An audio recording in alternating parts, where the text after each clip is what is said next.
माझ्या प्रिय मित्रमैत्रिणींना माझा नमस्कार. माझं नाव आहे गौरी आणि तुमच्या सगळ्यांचं टेस्ट ऑफ इमोशन्समध्ये खूप स्वागत.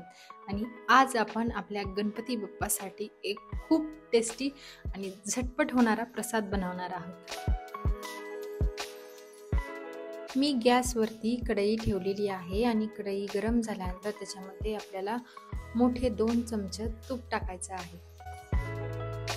तूप व्यवस्थित गरम झाल्यानंतर त्याच्यामध्ये आपल्याला ड्रायफ्रूट्स तळून घ्यायचे आहेत. मी बदाम आणि काजू कट करून घेतलेले आहेत आणि अजून मी त्याच्यामध्ये मनुके देखील टाकत आहे.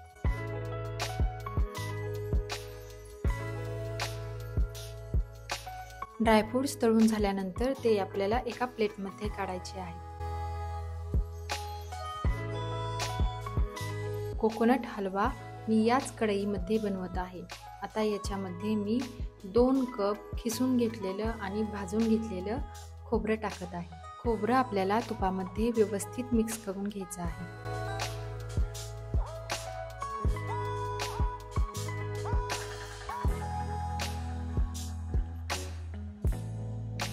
आता याच्यामध्ये अजून 1 मोठा चमचा मी तूप टाकला आहे. तुपामध्ये 1 ते 2 मिनिटांसाठी आपल्याला नारळ छान भाजून घ्यायचा आहे. खोबरं भाजून झाल्यानंतर आता त्याच्यामध्ये आपल्याला अर्धा कप गूळ टाकायचा आहे. गुळाचं प्रमाण तुम्ही तुमच्या आवडीनुसार कमी जास्त करू शकता. गॅसची फ्लेम आपल्याला छोटी ठेवायची आहे म्हणजे खोबरं करपणार नाही आणि कंटिन्यू हलवत राहून आपल्याला गूळ छान वितळून घ्यायचा आहे.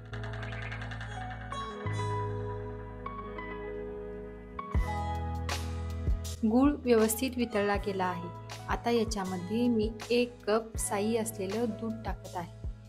तुम्ही दुधाऐवजी मिल्क पावडरही टाकू शकता.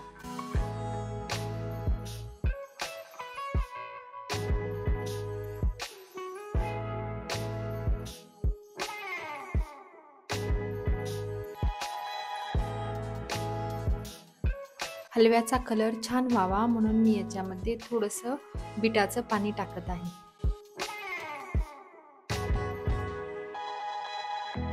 आता हे मिश्रण छान घट्ट होईपर्यंत आपल्याला शिजवून घ्यायचं आहे. हलव्याचा मस्त सुगंध येण्यासाठी आणि त्याची टेस्ट एनहान्स होण्यासाठी आपल्याला याच्यामध्ये थोडी इलायची पावडर टाकायची आहे.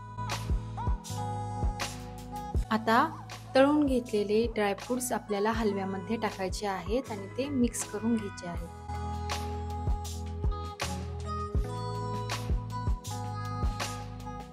आणि तुम्ही बघू शकता की आपला मस्त असा कोकोनट हलवा तयार आहे. अशा प्रकारचा प्रसाद तुम्ही तुमच्या बाप्पासाठी नक्की बनवा आणि कसा वाटला मला कमेंट करून सांगा. आणि हो, माझ्या चॅनलला सबस्क्राईब नक्की करा. Thanks for watching. Bye bye.